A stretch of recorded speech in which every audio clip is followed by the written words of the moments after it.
Ada lagi dulu artis siapa itu meninggal saat futsal. Berarti kan sehat itu, badannya sehat dan dia hobi olahraga. Nah, ini menunjukkan bukti bahwa olahraga itu tidak menjamin atau panjangnya umur seseorang. Tidak menjamin. Dalam konsep Islam apa yang menjamin panjang umur seseorang apa? Di Islam itu Masya Allah kan, kalau kita ingin dipanjangkan umurnya, bukan setiap tanggal kelahiran kita terus kita rayakan, doa bersama, kita tepuk-tepuk, yuk lilin, bukan itu. Kita tepuk-tepuk itu ya, doa sambil nyanyi, didoakan, yang datang mendoakan, semoga panjang umur ya, begitu. Di dalam Islam Masya Allah, kata Nabi SAW, man habba ayyub satalahu fi rizkihi wa yunsaka lahu fi asarihi, ya, fal yasil rahim. Barang siapa yang diluaskan di dalam rezekinya dan dipanjangkan umurnya, wa yunsaka lahu fi asarihi, ya, fal yasil rahim, maka hendaknya dia menyambung silaturahim. Jadi clear ya, di dalam konsep Islam ada konsep untuk memperpanjang umur. Ini ada dua poin tadi itu. Jadi silaturahim itu punya dua efek faedah. Faedah dunianya ini yang disebutkan. Pahalanya pasti, akhiratnya pasti. Ini dari efek dunia, diluaskan rezekinya. Orang yang suka menyambung tali kekerabatan,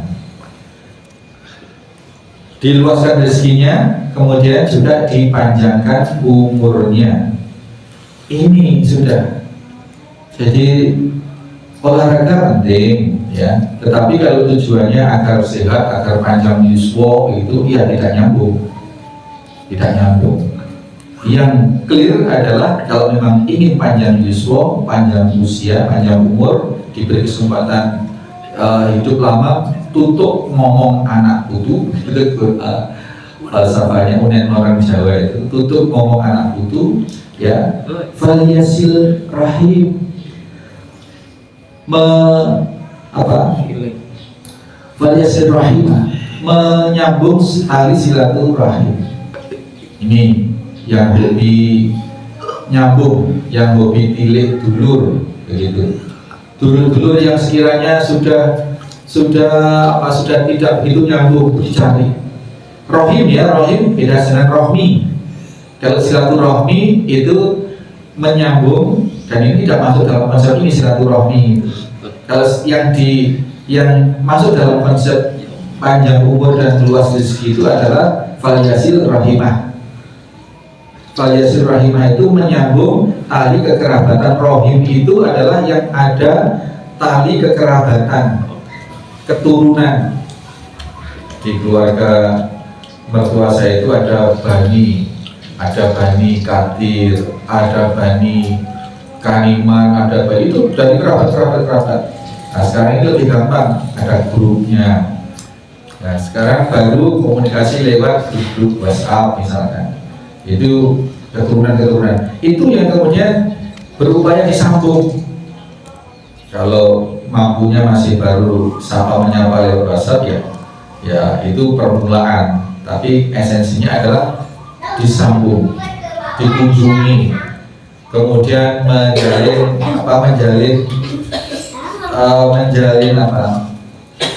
relasi, ya, menjalin relasi, dicari, ternyata di situ Bondo di bagian mana itu ada saudara kita, masih tunggal apa ya, cari gitu. Ini silaturahim. Kalau silaturahim itu yang ada keterkaitan rahim itu urusan kelahiran rahim.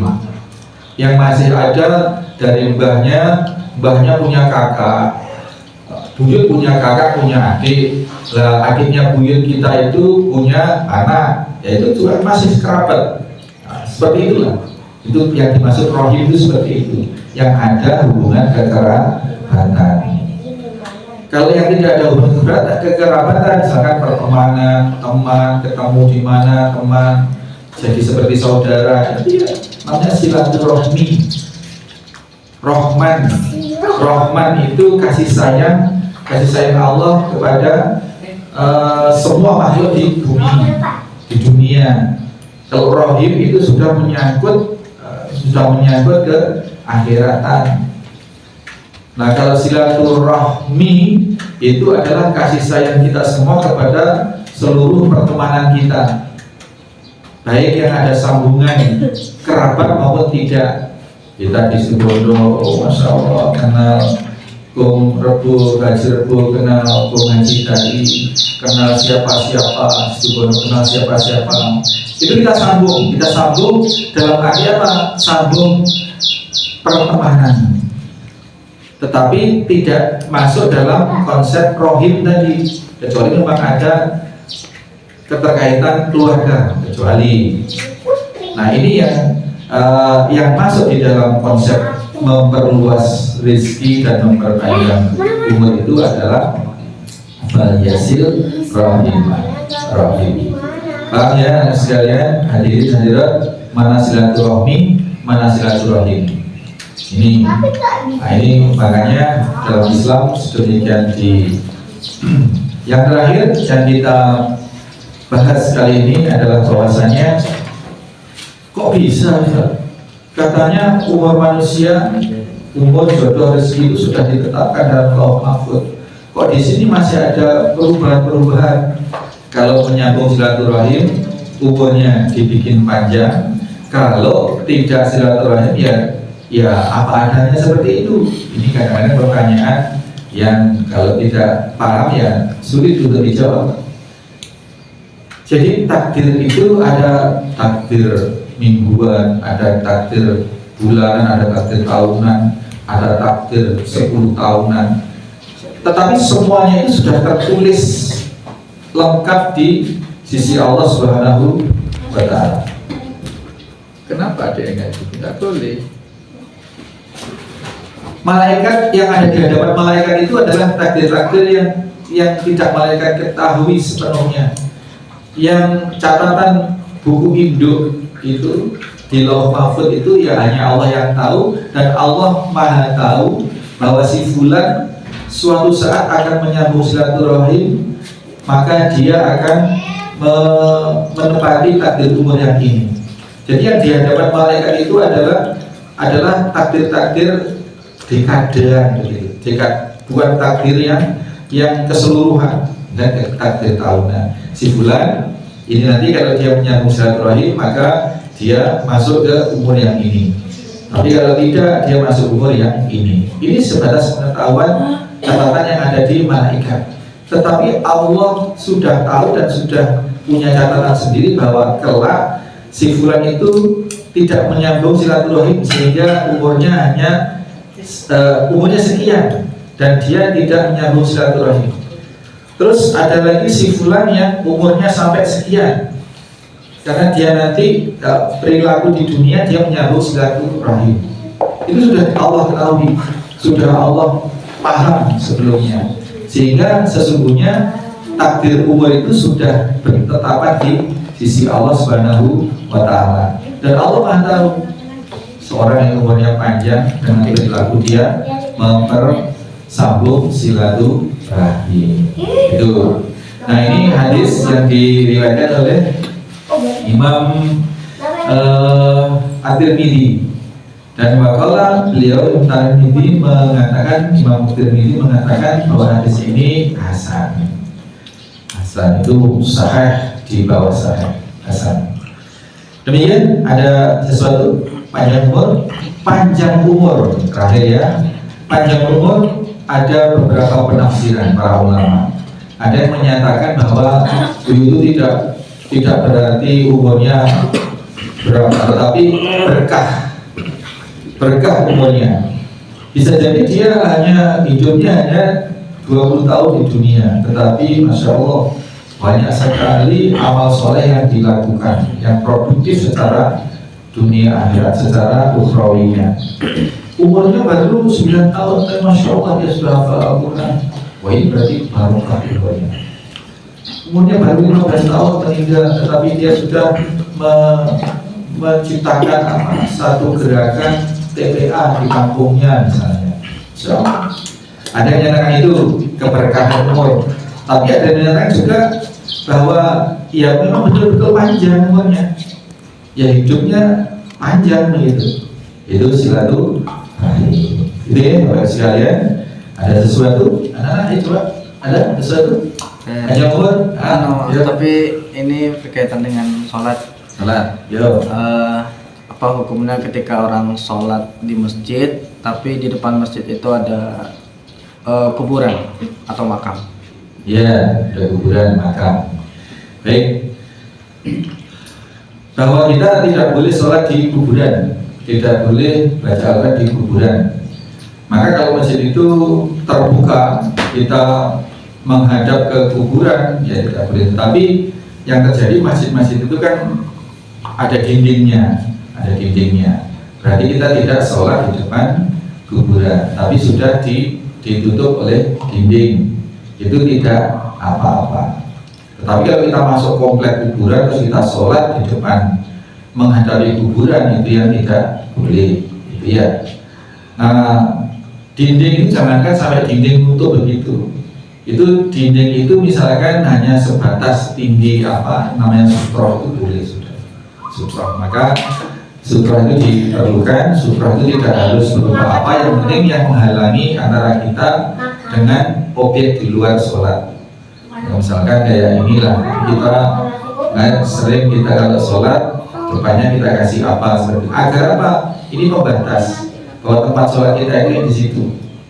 Sehingga kalau ada orang lewat di depan sutra ini nggak apa-apa. Ada kuburan, ada apa di belakang tembok sana, ada masalah. Itu jadi batasannya seperti itu. Jadi dan memang kuburan yang tidak disengaja dibangun di depan masjid. Gitu.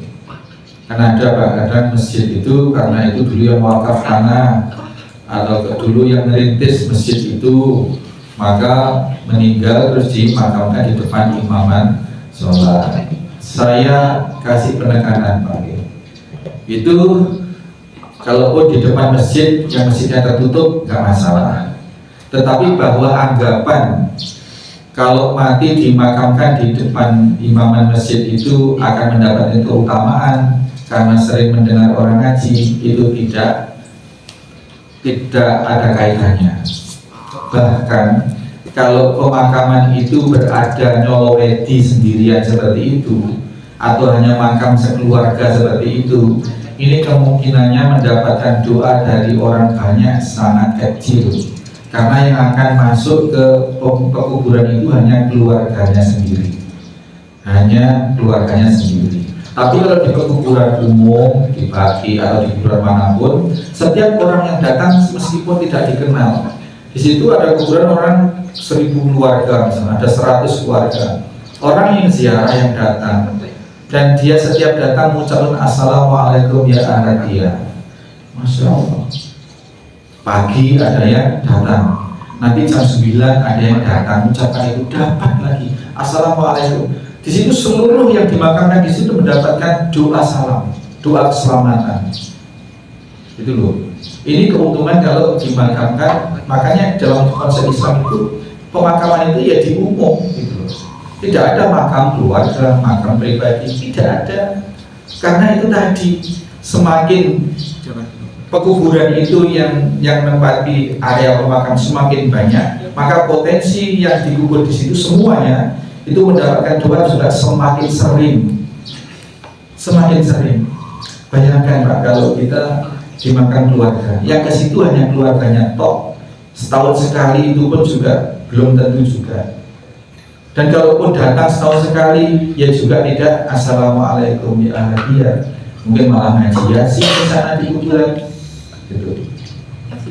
Nah kalau di makam umum, bayangkan di situ ada 100 makam dari 100 keluarga. Setiap keluarga punya kerabat berapa. Yang datang ke kuburan itu cek seringnya dari berbagai keluarga, dari berbagai yang mana. Dan setiap ada yang datang, setiap ada yang ucap assalamualaikum, semoga keselamatan atas kalian wahai ahli kubur, wahai orang-orang yang ada di kuburan. Masya Allah, Masya Allah. Maka saya bersyukur mbah saya dulu dari bapak saya itu dulunya dimakamkan di Tegalan belakang rumah gitu. Satu cuma sendirian, nggak tahu terus ada apa. Saya juga masih kecil waktu itu, terus dipindah ke pemakaman umum gitu.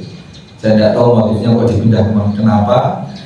Terus pertama waktu dimakamkan di belakang rumah itu juga kenapa, saya juga tahu, saya masih kecil. Alhamdulillah jadi sekarang ketika ada orang masuk di area pemakaman yang insya Allah ribuan sudah, itu tidak hanya ratusan karena sudah pemakaman tua di sana. Kalau di kampung saya itu pemakaman itu satu desa itu ya satu itu Pak.